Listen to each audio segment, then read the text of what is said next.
Alright guys, so I've been meaning to make a video about this sort of Reddit controversy that's been kind of happening. Not happening, it was a Reddit thread 6 days ago. There's a lot of controversy, a lot of different opinions. I wanted to give my take, right? I have been coaching people for a really long time, right? We're looking at probably 4 years full time and all the sort of different roles. I played multiple roles in the past, right? So I can give you guys my take and just see what you guys think, right? Do you guys agree? Do you not agree? Write in the comments if you guys agree. If you guys think I got something wrong, super open to anything. But I wanted to give you guys, from my experience, what I think is the correct way to view this play. But yeah, the title says, something as basic as skipping a camp to cover a lane from a gank can easily win games. You can always continue your full clear later on. The same cannot be said for the opportunity to counter gank, right? And there was actually quite a bit of controversy. Like we see, shout out to the Lulu, who was the one who actually pinged that the Nocturne was going to ults. If you comments, the jungle mains are furious, I can tell. Right, a lot of people agreeing with the play, but then there's a lot of sort of jungle players that do not agree, right? Oh, you did not just tell, you guys can kind of pause and read the comments if you'd like. But I'm just kind of, the negativity in these comments, hilarious, good play, man. I'm a new player, but I'm learning about jungle track and how to be in the right place at the right time. I have a dual partner who plays top, and we were in a match the other day where he was on Kill and I was on Shiv. He was against Tryndamere, and they were both about, so I skipped 2 camps and showed up top lane. Okay. Actual mains agree with this. What are my late game scaling ADC and this channel support doing? Full shoving every way with zero vision and gets shocked Pikachu meme every time they ganked and double killed. Very prominent in plat.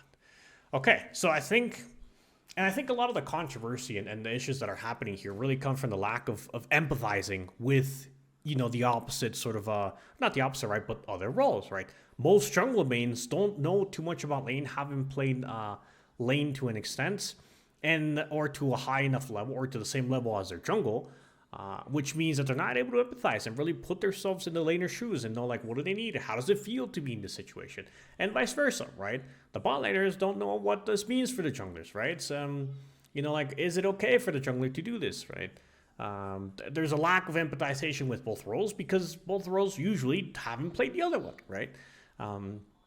There's a good counter and a good tip. I generally hadn't turned this up, right? So yeah, there's quite a bit of decent sort of controversy, with stuff like that, right?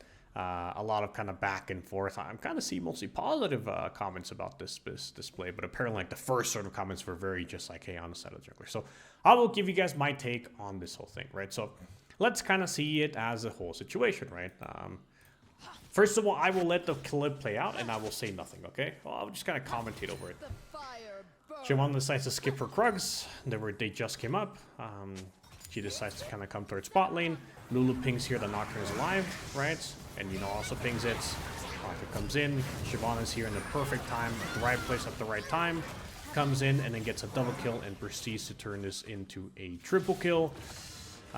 And then this is massive for the game, right? It means that she's going to be ahead, she's going to be in a fantastic bot, and she might even lead to carrying this game, which it does look like, at least from the timeline here, blue side, that might have been the thing that just end up literally winning the game, right? Off of just Shyvana sort of getting 3 kills in the early game and scaling out of control, okay? So you guys got to see the clip, so we're going to see it from both perspectives, right? We're going to see it from the blue side perspective, we're going to see it from the red side perspective, right? So we want to just pause on the waves here real quick, right? So again, sort of empathizing, understanding the bot lane situation, right? What's happening with this wave? The wave is pushing this way. And actually, when the wave is pushing this way, right, if obviously, why is it no one's touching it, there's more blue minions, the wave is going to automatically push towards the red side. So there's going to be a point in time where they will be vulnerable. When laners are pushing, and then they get to a wave state over here where they want to crash the wave, that is where they're going to be the most vulnerable, right? Because that's when they're the furthest up, where they have to last hit minions in a very dangerous position, because they're really far up into enemy territory. And if they don't successfully get that crash off, guess what the enemy bot lane can do? They can freeze. And freeze can lead to gold and XP at disadvantages, right? For the side of the blue team. So it's sort of like they need to crash. Because if they don't crash, they're going to get frozen on. And that sucks. So it's we need to get the crash off. So that's kind of the most vulnerable wave state for a laner. And you can kind of think of this in advance. So, and I think, so moving on to the next point, when we kind of want to understand counter ganking, right? I think a really misunderstood thing about counter ganking is that counter ganking, the primary objective is not to kill, right? The primary objective is something else. The actual counter gank is second. In terms of okay, jungler's here and ganking, and we're going to go ahead and make presence counter gank, force a 3v3 win. That's second. The primary objective of you even shadowing in situations like this is to secure the crash, right? And you can see this happen a lot in competitive when laners are on a slow push towards this side and they know that they're going to be in that vulnerable position to crash the wave, and they know that they're in a position to get ganked. The jungler will come and shadow, right, with the purpose to secure the crash. Their purpose is not to, okay, jungler's going to come here, we come here, we kill. No. In a lot of this game, honestly, the kills are always secondary. There's always something that's really the purpose of the reason why we're fighting over. So the purpose of this, of counter ganks, is not the counter gank itself. It's just secure the crash. Shyvana's job here is to secure the crash. So then it's a win-win situation, right? Either we get the crash, right, which is a win, or we don't get the crash, or, well, not, we get the crash as well, or jungler comes and ganks, and we counter the gank, which is a win-win situation, right? But if the jungler never comes, and we just simply get the crash off, we have succeeded, okay? So that's kind of what we understand for blue side. And a lot of counter ganks, that's how they work. It's like, hey, my Yunar, my Lulu, they just need to crash safely when Nocturne has level 6 and is around this proximity, okay? They just need to crash the wave, and as long as we're successful in doing this, they can recall, they can buy more time, and they can be fine, okay? And my Shyvana can go back to farming safely, knowing that for the next like 2 waves, my bot lane can just simply win a turret and receive the waves on their tower because the wave is going to be bouncing back towards them. And then she can safely farm her camps or even safely farm topside without worrying about bot lane being ganked, right? And then maybe once the wave crashes and it starts bouncing back and we know Nocturne is level 6, okay, maybe now we need our presence here again so that we can sort of shadow the crash and making sure they can safely crash the wave, okay? That's kind of how we want to look at it on the blue side, right, of things, and that is what's going on here. And that's, I think, fixing the big misunderstanding about crashes. Now, the other side, if we want to look at it for red side, is like Nocturne is kind of thinking that same thing. Hey, these guys are going to look to crash the wave. This is the perfect time to go for a level 6 ultimate, right? That's where they're going to be the most vulnerable when they're looking to crash the wave. Now, here's the thing, right? And this is where a little bit of League of Legends is mind games, right? So we want to play around like we'll go a little bit of the consistency here, but there's a little bit of mind games involved and a little bit of coin flipping, which we want to avoid. Like the way that Nocturne saw Press should be here, okay, the wave state, he kind of has to check multiple boxes, right? Right? It's like, is the wave state good enough? Does the wave state make sense for me to gank? Okay, absolutely. Okay. Do we have enough damage? You know, like, actually, maybe actually it's only 2 boxes. It's like, does the wave state make sense, right? Obviously, basic thing, does my teammates have enough health? Are we strong enough to actually kill them 3-2? The grand majority of the time it's going to be the case. But honestly, like, the other thing that he wants to check off is like, where is the enemy jungler? Okay. Can the enemy jungler be there? And then it's like, this is kind of into 2 spots. It's like, yes. Okay. And then it's like, if no, then go, right? If it's like enemy jungler cannot be there, and that means like we literally saw Shyvana on the top side of the map, or we saw her show up in some sort of ward, okay, then fantastic. We guarantee that she can't be there, we go for the gank, right? But if she can't be there, then we go into 2 options, which is like the next question, which I'll just put it over here. Do we win 3v3? Right? And then here it's like, if the answer is no, then we do not gank. We cancel the gank, okay? If the answer is yes, then we just go anyways, okay? So that's really what the thought process for Nocturne should be. It's like, okay, the wave state makes sense. And then we jungler situation, it's like, okay, what? Okay, well, can Shyvana be there? Yes? Okay. Do we win 3v3? No. Okay. So we write a check off, which means that we proceed to cancel the gank, okay? It's kind of like, and this is the thing about like coin flipping, and I think there's also a bit of a kind of a misunderstanding to consistency. Like, what does consistency even mean?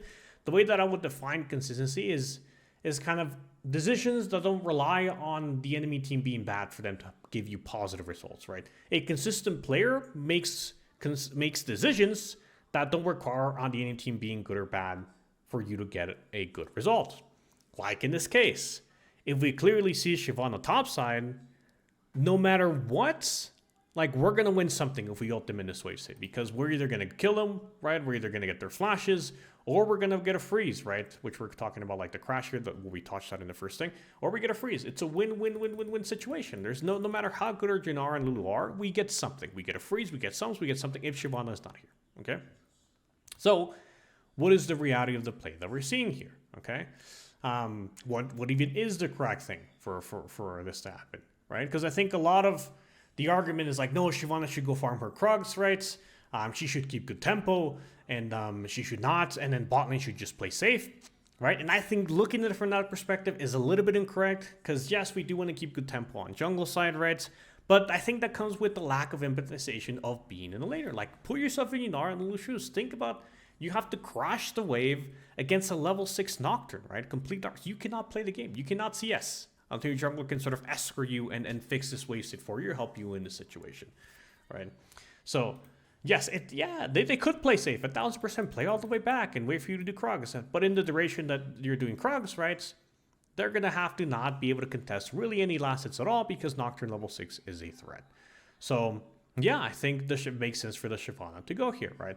But I think Nocturne should never ult, right? Because a Nocturne should never ult without information on Shyvana. Because he is just coin flipping. He's ulting, hoping that Shyvana isn't here. And if Shyvana isn't here, this play goes well. If Shyvana is here, this play goes bad.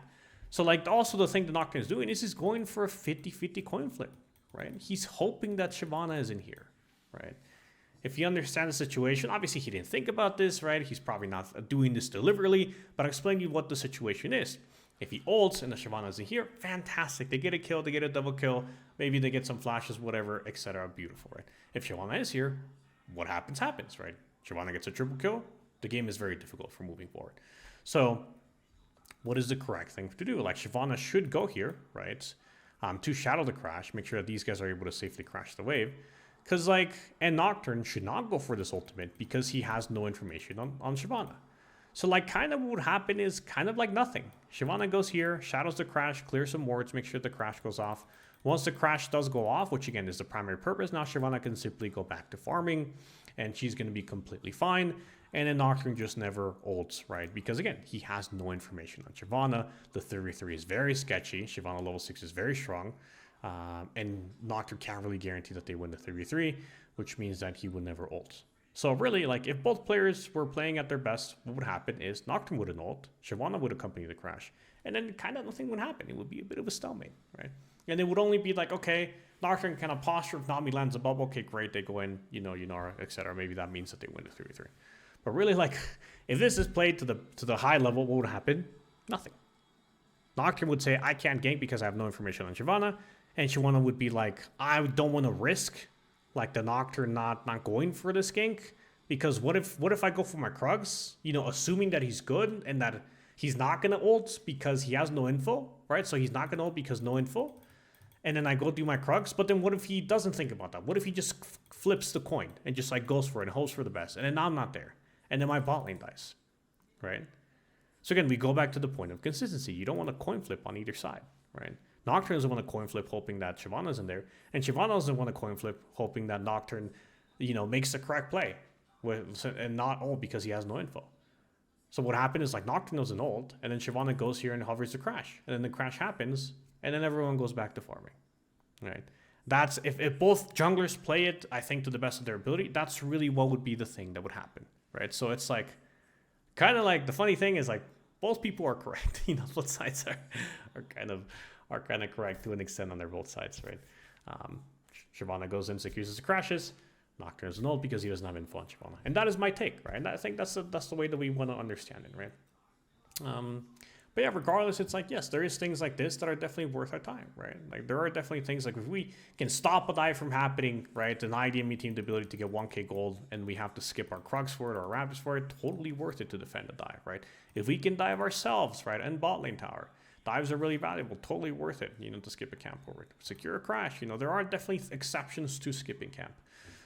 But regardless, I think obviously we want to follow the good structure of always keeping good tempo, so that we are in position to actually be able to skip these games.